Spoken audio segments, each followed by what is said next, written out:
So let me guess why you clicked on this video. You're probably in your 20s, directionless, lost. Maybe you're missing some passion in your life. You feel kind of empty. You have a lot of tasks that you need to do, such as school or whatever that might be in front of you, and you just can't seem to muster up the positive energy to get it done. But when you are obsessed and you like to do the thing that's in front of you, you have no issue getting it done. So then you go through this cycle of beating yourself up over and over. How do I know this? Well, that was me last year and me, a little bit this year, and just kind of recovering from that, right? Speaking personally for me, I officially quit my sport that I played in college. A lot of people might laugh, but just to be for real, like I got a scholarship doing collegiate bowling. Like I got through school being a collegiate bowler. Bowling was something that I was passionate about, but not really the point of the story. I guess I was the typical, my athletic everything ended in college and I had no purpose. I literally had no drive to do anything anymore after I graduated. I just had PT school and that left a void. I've been lost and empty for the last literal year now. And this is me just looking back and reflecting on that time and everything that my kind of what I started with just now is pretty much how I was and how I was earlier, even into this year. So I think the first thing you got to realize is if you want to pursue something that you really like and something that you're obsessed with, stop obsessing over getting it perfectly right. Like a lot of people, they don't want to start because, and then they'll, have a whole laundry list of excuses for why they don't want to pursue something. Like for me, I've always wanted to start YouTube. And my exact fear was that I would be bad at it. And that's 99% of a lot of other people's fears. And, they might frame it as, I have a stable job right now. I have to support the family, which yes, you do have to do that. But there is time to be able to chase after your dreams or chase after the thing that you're actually interested in, something that sets your soul on fire, something that you create that's a representation of who you are. I think that's what a lot of people are looking for. And it's just that fear of failing and looking bad that prevents people, and a lot of, me in the past, until I started this YouTube, it's just fear of looking bad. Well, when you first start something new, you're gonna look bad. But if you know that it's something that you're passionate about, then just look bad. It's okay. Like you should give yourself the permission to, but I'm telling you right now, if something that you want to pursue is maybe YouTube and you want to talk about something that interests you and it's fun to do, just do it. Just chase after the thing that you're innately curious about. It's better than living life just not pursuing the thing that you actually want to do. And the worst thing that happens is you keep the same job, you still support your family, or everything. The worst thing that happens is your life stays stable. Like, absolute worst thing. And then the upside is that you become financially free doing something that you love to do. So why not just stop caring about what other people are thinking about? You know what I mean? Because everyone that says that they have it all figured out, most likely they're also just as confused as you. So they're also just winging it. So it's like, I think there's a saying that's like, stop comparing your internal angst and chaos to someone else's external highlight reel. You know what I mean? Like you're feeling like you're doing terrible, and then like you go on Instagram and all this stuff and they're showing their highlight reel, like other people like traveling the world and stuff, right? You shouldn't even be comparing anyway. Like those people are, I don't even know if they're even creating anything that is fulfilling for them. And it's like, there is no better time to start than now. And I have probably one of the busiest schedules known to man.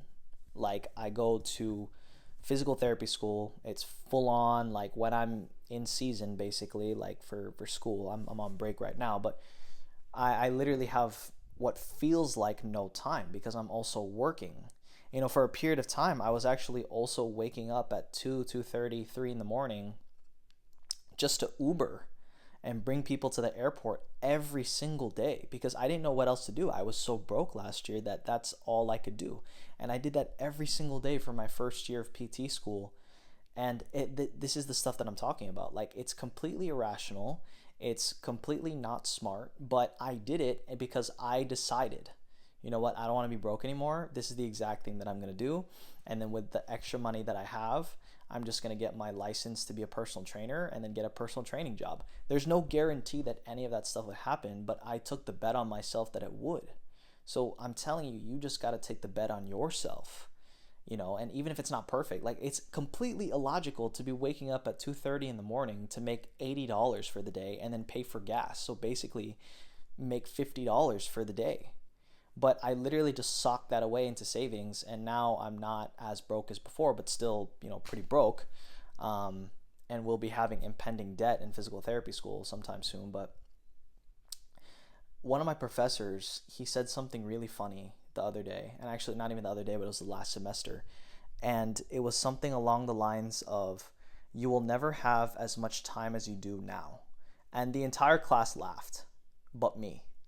I was the only one that really internalized what he said, because it's completely ridiculous. Like, I'm listening to the whispers, and I'm listening to the undertone, and it's like, the implication is this guy is telling us, a group of PT students that slave away at studying, likely slave away at work too, barely having a social life, that, this is the most time that you'll ever have. But I took that seriously. Others around me took that as like, who are you to tell me that this is the most time I'll ever have? That's absolutely ridiculous. But for me, I literally took that as, yeah, that might be true. Eventually, I'll have a family. I'll have, my girlfriend will become my wife, and I will be way more busy than I am now. There will be no summer vacation. There will be no that, like, even short hours in a row where I have nothing to do, or even an hour where I have nothing to do. It could be completely packed every single day. And then that will statistically decrease my odds of ever pursuing anything meaningful to me if I keep living this life. So it was just kind of a wake-up call for me that I really won't have any more time than I do now than in my 20s. And a lot of people are probably slaving away at work now thinking the same thing. But it's totally the case of, it doesn't matter what you're doing in your 9 to 5 if your 5 to 9 is wasted. So again, like, I just want to repeat that. So it's like, let's say you work a 9 to 5. What does your 5 to 9 routine look like? Is it, if you actually are using your 5 p.m. or so, like whatever time you get home, to just, you decompress. Let's say you decompress for like an hour or so, but you put a little bit of time to just brainstorm what that might look like in terms of creating something meaningful to you. Like, if you're actually doing that, that's great. And you're creating content and you're pushing something out, or even just working towards that, writing stuff down, like, okay, how am I going to make this life meaningful for me? Then that's great, but it's completely unlikely. And that's why a lot of people are not, actually pursuing after their dreams, and they're letting their 20s just go by. So what I'm trying to do is just create a call to action that don't let that happen to you. If you have the free time, even 30 minutes to an hour per day, you should be spending that time planning and reflecting, okay, what is actually meaningful for me? And once you decide what that is, you now have your goal, and just trace it back. Even if the exact steps to get to said goal are not perfect, if you now have basically the direction to get there, you now have the path. Even if it's bumpy, even if you have to off-road a little bit, that's okay. At least you're spending the time thinking about it, instead of, going home. And even me, I have to fight the temptation of it, doom scrolling on my phone or just playing video games, because I've been sucked of my dopamine the whole day working, because it's draining, right? So I'm trying to look for these other things to fill that in me, right? But those things are not going to be the things that make me feel fulfilled or full. It's going to be the thing that I create. So follow that curiosity and try to find that inner child again. It's there. I'm telling you, it's there. You just got to find it. You don't need permission to do it. You can literally make your own door. Like, if they say, like, if you don't know your way in, like, build the door, like something like that. It's literally like, as one door closes, another one opens. They say that, right? But sometimes you yourself have to build your own door to build your own opportunity. No mentor is going to come save you. I am not going to come save you. This is just me telling you to just get after the thing that you've always wanted to. So I really appreciate if you could leave a like and subscribe if you want to, keep hearing about my personal journey to that. For me, honestly, it's just continuing to make these videos as it's a really good reminder for me to just, my passion is to just get people to reflect and then get after the thing that they want, So if this resonated with you, leave a like, subscribe, and then I'll catch y'all in the next one.